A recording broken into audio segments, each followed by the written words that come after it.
เด็กดิ้งบ่ป้องถึกไผเฮ้ย เด็กลิงออก ลิงบ่โอ้ย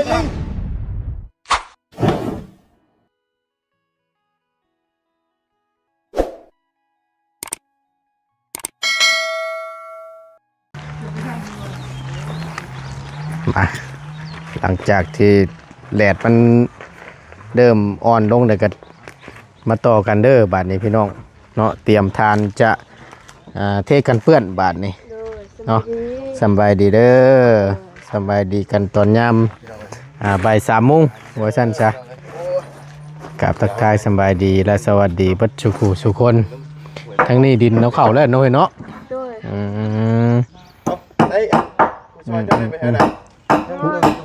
ผู้ช่วยไปเดี๋ยวดูบุญเปิดเดี๋ยวดูฮะมันห่อนดิปกติแล้วแหละเฮ็ดอะไรจากกินข้าวน้ำเจ็ดแต่ก็พักผ่อนโอ้ยเบิ่งว่าอุณหภูมิมันมื้อนี้นะสบายดีเด้อสบายดีสุดยอดดีสบายดีเด้อทั้งนั้นทั้งหมู่บุญโอ้ยมันห่อนเนาะอากาศมันสุดยอดเลยเททั้งข้างพร้อมบ่ข้างน้ำแดงปูนสิพ่อบ่เปล่าเดียวพอกับแม่นจบเลยพ่อกับบ่แล้วจังมาชมเอาก็ได้เนาะแม่นชมอันนี้ใส่อันนี้สิว่าเป็นยังไงนี่แหละอาศัยตัวนั้นน้ำนี่แหละของง่ายๆเหมือนเพลงบ่ได้บ่ก็จังว่านี่แหละเอาน้ำใส่น้ำน้อยนึงหักแล้วครับแข่งคือลุยเต้ยได้อยู่ดอกได้อยู่เนาะยังบ่เจ้า4 ชั่วโมงเลยก็เน้นอยู่ได้ล่ะเน้นอยู่ขึ้นเหยียบเริ่มบ่ได้นะบ่แต่ว่าระดับแรกนั่นจังได๋ก็ย่าเอาทั้งหน้าก่อนให้มันได้ทั้งหน้าก่อนเนาะอย่างหน่อยครับว่ามันเหลืออย่างก็จังค่อยว่ากันเหลือทั้งหน้ามาทั้งนี้ตอนแดดๆครับเป็นลมอยู่นี่เข้ากับอากาศมันสบายใช่พี่น้องเอ้ยฮ้อนบ่ฮ้อนแนวมันแหละเฮ็ดได้จะนับมือแล้วเรียกว่าขี่รถจักรมาได้ก่อนโอ้โหย่าลูกก็ได้บ่บุญเด้คำเจ้ามาสวยนั่นย่าลูกก็ได้ข่อยมาแต่ละมื้อนั่น8 9 โมงฮอดพี่กันจนจะตายวะมันฮ้อนมันเน่าคือสั่งนี่นะขึ้นหน้าเละแท้เดียวแดดประเทศลาวคอนเลยห่วย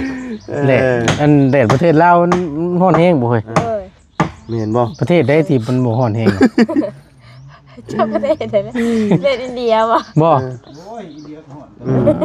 ต้องอบเด้ต้องอบหน้าเด้เจียวเวลาเลยอบเนาะอบก่อนนะใช้หมวกกันแล้วเฮ้ยพยายามมันกันเฮ็ดเวียกเฮ็ดงานกันบ่ใส่น้ำเนาะมันจะบ่ฮ้อนดินตัวนี้เอาเข้าพ่อหรือบ่นี่น่ะนี่ก็มาตลาดอิฐบ้านขาวบัดนี้แหละปั้นต่อกลางให้วะหน้าอ้ายเด้น่ะขาวนี่คือเก่าเนาะ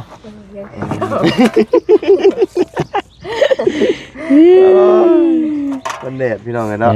นับมือนี่ฮ้อนนะฮ้อนยิ่ง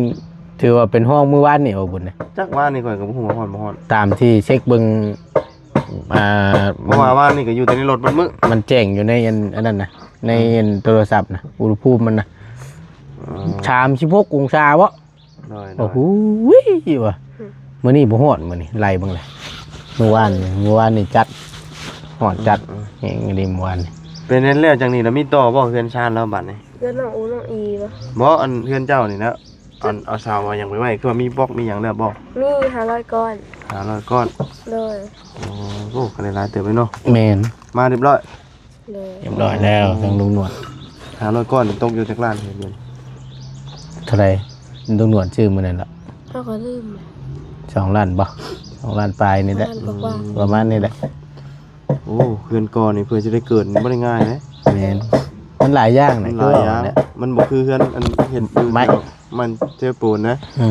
มีไม้เชล่าไม้หลังคาปูนหน้าต่างแม่นตะปูจบเลยมันบ่ได้มีหยังมีแต่ค่าสร้างมันก็ประมาณ28 ล้านแม่นอันนี้ค่าสร้างมันก็หนักเด้โบกสาบกอมุงหลังคานี่เด้เป็นไล่เป็นขั้นตอนไหนตั้งเสาเทคานเนาะแม่นเอาเพิ่นบ่ได้ไล่ขั้นตอนเดียวเด้มันต่างกันเด้คำเมาเบ้าวันเดียวก็5-6 หมื่นเนาะหรอวะแพงโดดเนาะแพงโดดได้ ยุบแล้วจ้ะ โอ้ย มันนี่ค่าอุปกรณ์นี่บัดนี้ นักอยู่เลยโอ้บ่ว่าถึงเฮ็ด เงินก่อนนะ เฮ็ดเฮือนก่อนนี่อุปกรณ์สิได้นี่ แม่นถ้าเฮ็ดเทือนอันว่าอันไม่ฝาชะลาเนี่ยมันสิอย่างอันนั้นก็ประมาณ60 70เนาะ แม่นประมาณนั้น 70ล้านบ่แพงจะเพื่อนก่อนนะ ย่อยง่ายไปตีไปประมาณสักแสนกว่าบาทเนาะเงินไทยก็ อันนี้ ถือว่าแล้วเสร็จสิ้นนะ หลายอย่างปูนเป็นกระสอบอันนี้เป็นแสนเลยจ้ะ ตัวนี้แหละ อืม ปูนเด็กแห่ทราย นี่ เล็กอีกนี่ คือสิได้นี่ แม่น เท่าไรบ่ยาวสั่งมาเมื่อวานนี่ ล้านสองแสน เอาเงียบอยู่มึงกว่าเจ้าก็เนาะมันสิลายยังนั่นน่ะ เนาะ ก็สิว่านี่ อยู่พุ่นยังเพลงนี่ อันทั้งนี้ยังว่าพอซ้ำนี่เนาะ ทั้งเมียเราเป็นหย่อมน้ำเนาะ เออ เป็นแม่เป็นหย่อมน้ำเจ้า เตรียมพร้อม ไปเป็นหย่อมน้ำเปลี่ยนกันเนาะ ไปหาช่วยกัน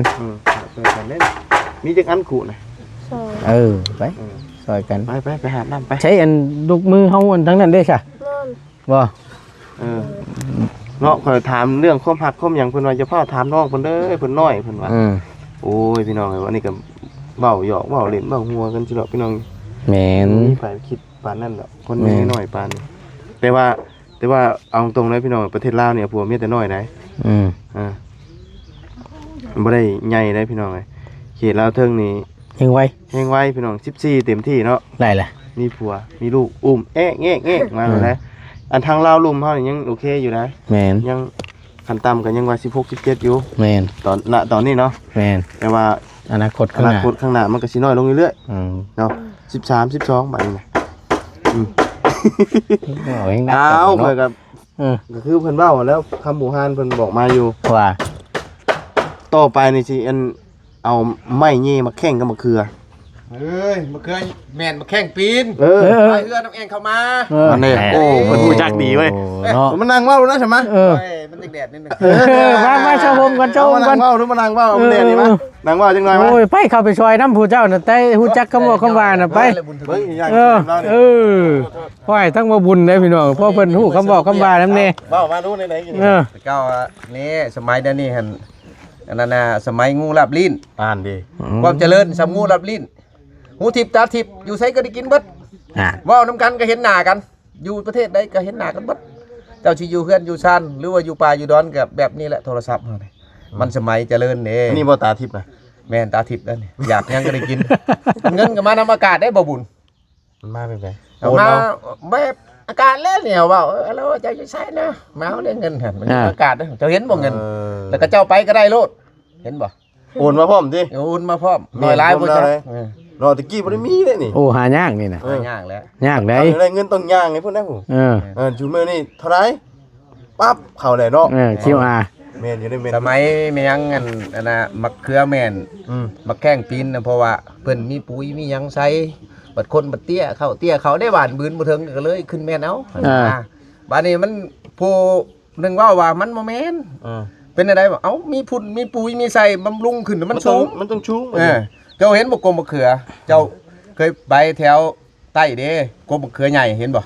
ไปก็ไปช่องเบิ่งใหญ่เด้กรมมะเขือนั่นเนาะว่าขอโทษนะจังหวัดรุ่นนี้จัก เห็นอยู่เพิ่นลงคลิปอยู่มะเขือใหญ่ๆเนี่ย ต้นนั่นบ่อยู่ ได้นี่ ใต้นี่ ตัวใต้เนาะ แม่นกรมมะเขือ บ้านหนึงก็หลายคนเพิ่นก็ไปอยู่เห็นอยู่ เห็นกรมมะเขือ สมัยมันเจริญคนเมืองลาวเฮานี่เพิ่นว่าซำงูลับลิ้นเด้ อันนี้เด้อันนั้นน่ะงูลับลิ้นแล้วมันเจริญหั่นนะมันไวหั่นนะไปปุบปับมาเบิ่งแล้วถนนหนทางก็ถือว่าผ่านมาสะดวก คือมื้อนี้แล้วนี่บ่ได้คิดเด้มาถามว่าสพมาไปบ้านใกล้ๆบ่หน้าพวกนั้นหน้าพวกนี้เลยฮู้จักเบิดเขตบ่ท้องถิ่นบ่ค่อยอยู่แถวนี้แน่หั่นนะมาเบิ่งแล้วว่าสิจะช่วยมาตอนสิกินข้าวก็เห็นเขาเจ้ามาซื้อแบบคนบ้านตัวเองอ้าวเจ้ามาหยังวะมาให้เวียกนี่แหละเจ้ามาเฮ็ดเวียกเราก็บ่ได้ฮู้จักเพราะว่าอยู่พุ่นมันบ่มีสัญญาณ บ่ โทรหากันบ่ได้เนาะ แม่นโทรหากันบ่ได้ถ้าเบิ่งกับผู้อื่นเบิ่งเขาก็บางเทื่อก็สิได้เบิ่งบางเทื่อก็บ่ได้เบิ่งหั่นนะ มันบ่คือเฮาประจำเด้คือเฮาที่แต่บ่แตะไหลมาลุนุดเห็นแต่บ่าวตูนนุ่งสินอยู่น้องพุ่น บ่าวยาวเฮ็ดตกเรา โดย คักแล้วข่อยว่าจะคักมื้อนี้ครับบ่ได้ม่วนเด้บ่ได้ตีกลองปึ้งๆๆแล้วมื้อน่ะลง TikTok บ่าว ยาวเพิ่นพาเฮ็ดแล้วจ่อผู้พ่อก็เต้นนำทางหลังจังหน่อยโอ้ยเบิดพอดีเขากินฮอดเนาะ ม่วนเด้เนาะ เฮ้ยม่วนแล้ว ก็ม่วนนํเนาะ แม่น ก่อนหมอลงหมอลำพี่น้องเห็นอยู่เบิ่งอยู่ติดตามเหมือนกันเฮากันได้เนาะเบิ่งคือกันเนาะ แม่นทั้งเนื้อเลยก็หลายอยู่ข่อยก็เบิ่งซุมเจ้าอยู่ได้แต่ว่าอยู่พุ่นมันอากาศมันเย็นกว่าเด้ เย็น บ่บุญเลย บ่ได้ฮ้อนได้ บ่ฮ้อนคือทั้งพี่ เรื่องอาหารการกินหั่นบ่ทันเว้าบางเทื่อน่ะจะแพงกว่าทั้งเฮาเนาะเรื่องซื้อเรื่อง เป็นบางอย่างว่าซั่นซะ แม่น บางอย่างคือกันครับพอๆกัน แต่เก่ายามนี้มันฮ้อนนี่คันแถวนี้เขามักจุดไผไล่ไก่ปูไก่ป่าได้เดี๋ยว ไก่ นี้ ป่าบ่แทน จังว่าแม่เพิ่นว่าได้ยินเสียงคันอยู่ว่ะหยอกจอก ไก่ปลาหลอกกดกระเล่นกระหอกหนู อืม หลอกยัง ก็เล่นกันขยันน้อยๆชมพูมือมันต้องติ๊กกิ๊กกิ๊กกิ๊ก ตัวก็เล่นน่ะบ่เป็นตัวไก่ป่าเนาะ อืม มันก็คือว่าบ่แม่นดงบ่ได้นะ แม่น อ๋ออ้ายเข้าไปเบิ่งทางผู้ เป็นดงบ่ทางนี้ โอ้ยมีแต่ดงมันเด้อแถวผู้ ยามอึ่งห้องเนาะกบห้องหรือแต่เก่ามาชายตัวนี้ ไป เลย แม่มันก็เป็นดงอันนี้นะ จักบูกันเฮ้ย ไปหันมันมีเช่เลยเช่หลดลงพอดงเห็น มีแต่ดงไก่ปลานี่ดงอันนี้มีแต่ดงมีงูใหญ่เด้แถวนี้เด้ บ่ แม่นเลย ตำนานงูใหญ่บ่ เคยเห็นบ่เจ้า เห็น ใหญ่แบบไรใหญ่แบบเจ้าที่เจ้าทางบ่หรือว่าใหญ่แบบงูกินนี่ ใหญ่แบบเจ้าที่เจ้าทางไว้ผู้ ใหญ่จำได้จำบ่ แบบมันเป็นน้ำค่ำกับเจ้าว่ากับเจ้าไปเลี้ยงงูอะยามฝนตกขนาด อืม มันแบบมันเป็นน้ำค่ำน้ำมันออกอะ เฮ็ดนี่เห็นสิบ่ เจ้าเราไปหาเฮ็ดผู้เดียวเจ้าก็ไปเป็นบ่แม่เจ้าว่า ไปทั่วหมด บ่ย่าน หา บ่ การเครียดได้ซะการกระไฟกระหมู่ติ ไปผู้เดียวเขาก็ไปแถวนี้แถวนอก ๆ แบบเขาเคย ดูแรงนี่คักกับเลย เนาะ ได้กินแนวนายเจ้าเมื่อคืนนี่ก็เห็นเพิ่นไปการได้เลยเด้อคอยว่าสิเอาเงินให้เด้อว่าเราก็ไปการพอได้กินน้ำเหล้านะ เนาะ มีหลายอยู่พอได้กินของกินครับบางช่วงมันก็แพงได้อาหารของ อืม แม่นกับแพงเนาะ มันห่างไกลตลาดคือสิย่างไปคือชาวน้อยนี่ปู้พอสร้างนี่โอ้ยเผื่อมานี่ข่อยกินอิ่มชมเทื่อแล้ว เขาไกลหลายเอาพื้นความเจริญมันคนละแบบ แม่น เจริญเท่าใดเฮาแฮงดิ้นรนเท่านั้นเอาบ่ดิ้นบ่รนแล้วไปใส่กระบืนไปเฮาใส่ด้วย ใช้เงิน แม่นใส่โดยเงิน ยิ่ง ตา เจริญยิ่งบืนคือเว้านะ แม่น เพราะว่าเขาใช้เงินเด้ แม่น ทุกสิ่งทุกอย่างเนาะ แม่นี่บ่มีเงินก็ได้อยู่ได้ มีเงินก็เต็มกระเป๋าบ่ได้กินได้ มันบ่มีน้ำซื้อ แม่น ขายข้าวต้มขนมโอ้ยบ่มีอยากเคยกระขวานในมะขามพอสร้างนี่ก็ได้มาขี้หวดขัวในมะขามมาแล้วแซ่น้ำเกลือมเฮ็ดบานมันเหนื่อยบ่ขอโทษนำ พันเด้ เอาน้ำอ้อยซอยๆให้แน่ขอยถือไข่แบบเจ้านี่อยากกินนั่น กินเฉ พ่อย แม่โอ้ยมันบ่คิดอยากแล้วเราเห็นเขาเฮ็ดแต่ว่าข่อยนี่อยากกินแหละ อืม พวกนั้นเฮาอยากเลย แต่ก็ แม่น ข้าวตะกี้เป็นไข่เป็นหยังเชิญนะเพิ่นใช้กินพวก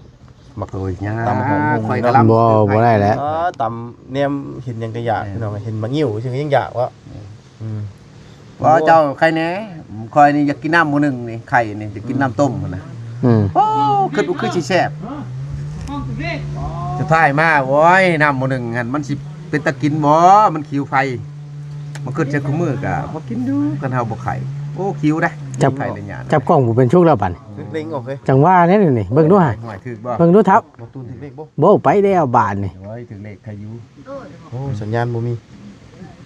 เด็กออกอย่างเดีพี่น้องเอ้ยเนาะคอมเมนต์บอกนี่เด้อ มาวิทย์อันนี้ อ่า น้ำนี่เข้ามาผสม มาลูกมือบุญทวีเอ้ย เจ้าเลยยายทับบริสินอน มาหาม นอนจำชิ้นนี่ก็นอน หึ ขึ้นจากเมื่อขึ้นจากมาก็จำเอาโลดโอ้ อ่า ยลูกผู้เดียว เห็นได้ฉันเนาะ รู้จักเวียกใครอยู่ เห็นไปชั้นนี้แล้วเนาะต่างฝึกสอนฝึกหัดเอาเลขหยัง ไก่บ่ เลขดิ้งบ่ป้องถึก ไผเฮ้ย เด็กลิงออก ลิงบ่ เออ โอ้ยแม่นอะลิบ่ตัวเอาจักอันนี่หมู่กะ 30 ปันแล้วอ่ะ บ่เบิ่งก่อนกว่าหมู่จุดตัวจัก ชิปลาเลยปลากล้องเลย ดิ้งอยู่จักเคยเนาะ โอ้ ไปเป็นดีบ่ไปพุ่นนั้นไป เฮ้ย ไป โอ้โหนี่น่ะ ประตูมีถึกเลขดีบ่ แม่นดีเว้ย ไป พกชามบ่โอ้ยเบิ่งก่อนฉันถ่ายว่าดีน่ะ เติมน้ำมัน ลักยังเผาลักยัง ประตูถึกเลขนี่ ดิ่งติ่งใช่ เมียคิดว่าค่อยถึกแล้วบัดนี้ ฮะ ใช้เท่าเบิ่งเฮ้ยตัวกันอันนี้โอ้ย 3 4เฮ้ย มันโมเมน สู้ ต์ ทันได้ออกอยู่ 5 6 3กับ6 3มั้งวะ ทันได้ ห้า อ ห อก ชามโอ้ยังบ่ทันน้อง ยังไร เนาะ ออกแล้ว อ้าวนี่น่ะ รางวัลที่1นี่น่ะเห็นบ่ ใช้เสียงมันน่ะ อ๋อน้องเลยตาชื่อบ่เลขลิงน่ะออกเลขรถไว้ลีฮะ สลับจำนวน5หมายเลขนะคะได้แก่หมายเลข356 356หมายเลข ห้าหกผู้ โอ้ยอันนี้ปั่นใช่หรือเปล่าพี่นี่ ได้บ่เอ้ย เอาฮะรางวัลที่1ฮะ เลขที่ออก ไปจับหลัก7เนาะ นี่ออกแล้วยัง โอ้ยโชคตัวสูตรเจ็ดโอ้เลขหมูไปก็ชื่ออยู่กันน่ะบ่ได้มันบัดมันอันนี้มันเป็นเลขอันนี้มันพี่เนาะ นี่ จะได้ไอ้พันตาย่าบึ้งเจ้าน่ะ เรียบร้อยบ่เคลียร์คือจ้ะ พยายามบึ้งไม่ใช่ ตา น่ะ ย่าบึ้งไง ว่า คนนี้ค่อยบ่ค่อยถึงเลขนี่นะถึงเลขเพิ่นว่า มันย่ำข่อยชื่อแล้วก็บ่ถูกวะ ฮะ แม่นแท้เอ้ย เอากะข่อยชื่อตั้งแต่อันนั้นมาพุ่น เนาะแม่นแท้เลขลิงนอนอยู่กันพี่น้องเองเนาะ บอกข่อยชื่อแล้วงวดที่แล้วมันบ่ถึกเลขลาวน่ะ โอ้ย มาลองเบิ่งว่างวดไทยนี่เป็นอะไรหั่นน่ะ เนาะ ดีเลยเอาเลย 30 แต่ บา เขา ท บอกอยู่ถ่ายกินน้ำหมูว่ะ อ่า ชื่อน้ำบุทึก โอ้ยได้ดอกน้ำเป๊ปซี่ขวดหนึง บ้า ตาพวกนี้โอ้โห เมาเลยน้ำเป๊ปซี่ ได้แล้ว มีเมาแล้วมื้อนี่ นะ เมาเนาะ เอ้ย เคยชื่อโต๊ะมาใหม่อ่ะไม่ฉลองขอเมาหนึงไปฉลองไหม ฮะ เมาหนึงฉลองไหม จะลองโต๊ะบ่ ชื่อโต๊ะมาใหม่ เป็นอะไรคือจังว่าอันไปนอนอยู่นั่นผู้ถามก่อนได้บาดนี่มูมาฮอดจอดถึงเลย เนาะเจ็บคอเฮ้ยคือมาแต่เว้นแต่เครื่องของคือยังบ่เบิดอยู่ เนาะ แล้วเฮ้ยคือยางเต็มอยู่ในรถน่ะ ห่าน ไว้น่ะบ่มีในกล่องในกิ่งน่ะกล่องกล่องหนูน่ะกล่องเป่าบ่ กล้องหนู ชื่อหนูคนนั้นโตกล่องนี้ บักไง ซ้ำตู้เย็นอันเขาเซในชีวิตน่ะ เอาไปช่างไงเด้อันน่ะ เอาบ่มีหม่องใช้คอน้ำเพิ่นได้ บ่ เพิ่นทิ่มในข้างทางให้ก็เลย โอ้ ซื้อก้อนใช้แช่หนูมาว่าอย่ามันเน่า เออ เนาะบ่มีเงินชื่อเลยแล้วค่อยเดินทางลื่นโอ้ ไปปืนบ่จ้ะเนาะบุญ ลื่นบ่ไปนั่นบ่ ฮะ ไปมันอยู่ดิ ไว้ที่เฮ้ย เอาสิเป็นหยังน่ะ เนาะเอาอันนั้นก่อนกว่าคนเชื่อผ้าให้ลูกเมียไปนอนหน้ากันกว่า ให้เมียไปนอนหน้าเลย เอาอันคำแนวนี้ได้บ่บุญเด้ ไปนอนหน้าน่ะ เอามันเพราะว่ามันทั้งแบ่ทั้งงัวเด้ บ่คนบ่คือสิเรืองลายแท้คนนอนนอนกับไผ นอนกับลูกชาย สองคนนะ เออ แทนที่ใช่เมียนอนบ้าน เอานอนบ้าน ให้ออกนอนอยู่นะ นอนบ้านอาศัย บ้าบ่ อาศัยอันนั้นเด้ โอ้ย ยังเคยนะยังนะ ให้คนหูหนังยาว บ่ บ่ค่อยก็ไปซื้อมานี่นี่ บอกข่อยไม่ได้อันขี้มูกนะใช่ป่ะใช่ป่ะ บ่ มาขี้มูกไง บ่อยากลอง เอาโอ้ตีกลัวแท้นี่ บ่ให้แย่ไปดิ แล้วกันบาทนี่ เร็วเลยบัดนี้ มา บ่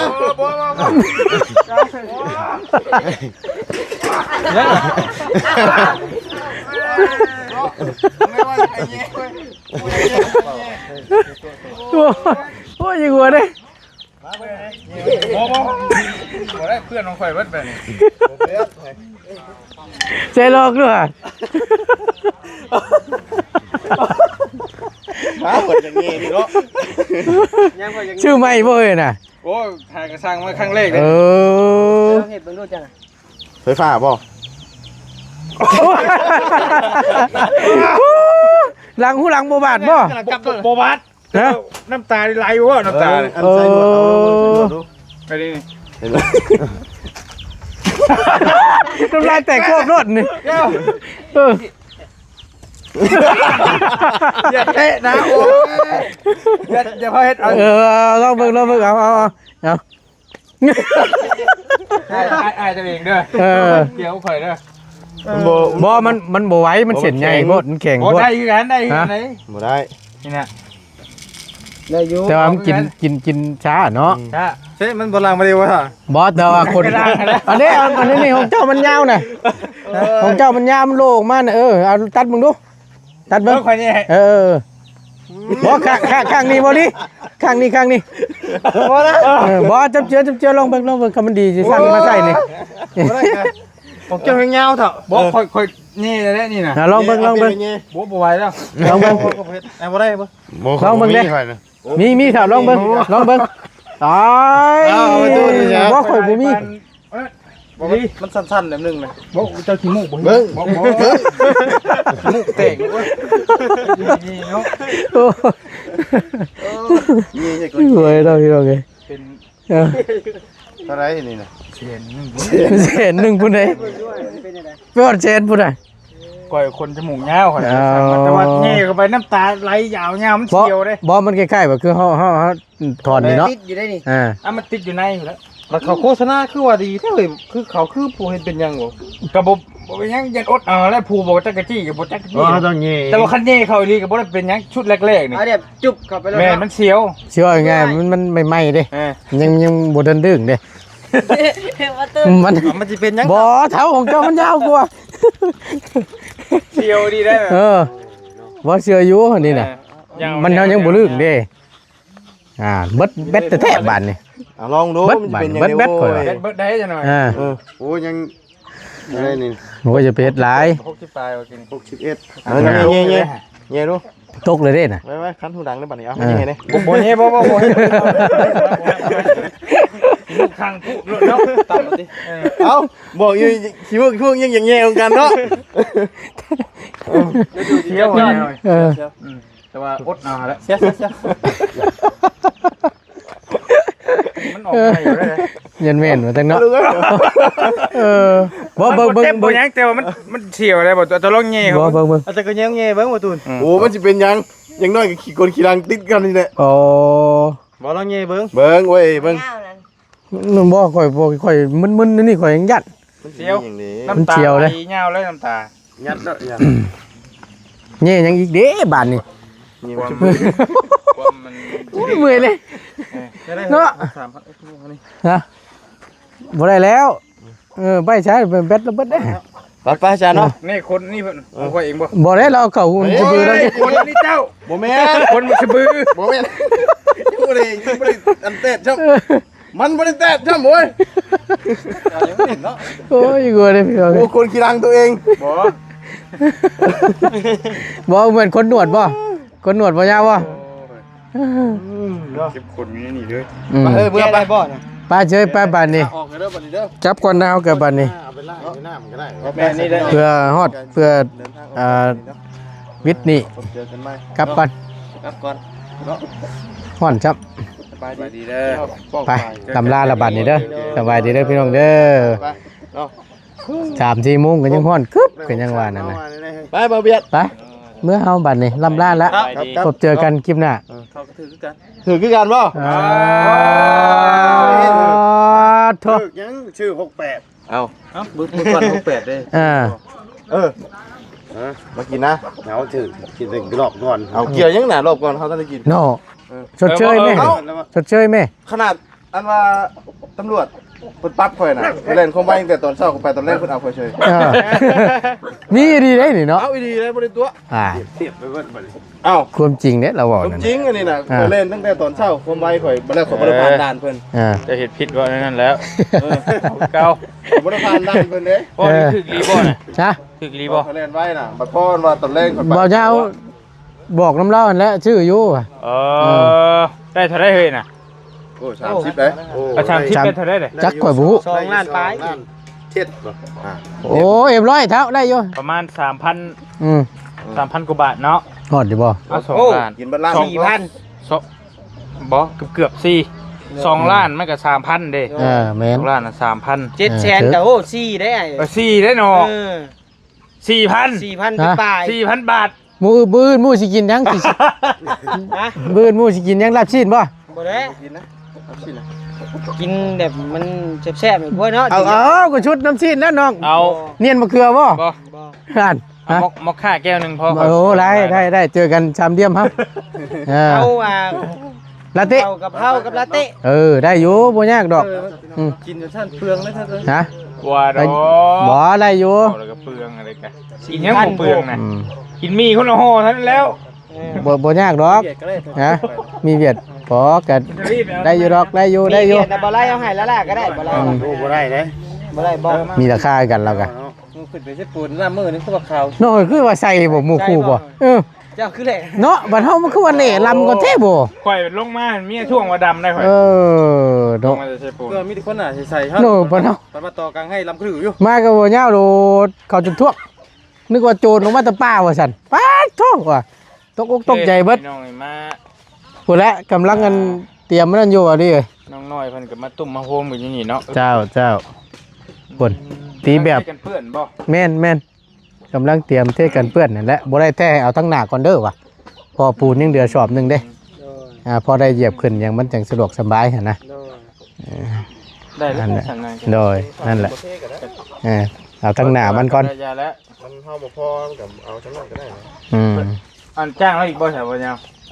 โอเคพี่น้องเอ้ยนำมาตูนก็สิได้ขอจบคลิปปิดคลิปก่อนเนาะจังใดก็ขอบคุญขอบคุณหลายๆเด้อพี่น้องเด้อที่เข้ามาเป็นกำลังแรงใจเนาะมวลชื่นโฮเซลพี่น้องเอ้ยหมู่คู่ทีมงานมาพบเจอกันเนาะก็ในรอบหลายทิศก็ว่าได้เนาะนานๆพอกันที่พี่น้องเอ้ยมวลชื่นโฮเซลผิดพลาดประการใดขอโทษขออภัยนำหลายๆเด้อพี่น้องเด้อสำหรับคลิปนี้บ่ตูนลาแล้วอยู่ดีมีแห้งพี่น้องพบเจอกันคลิปหน้าสำบายดีเด้อพี่น้องเด้อ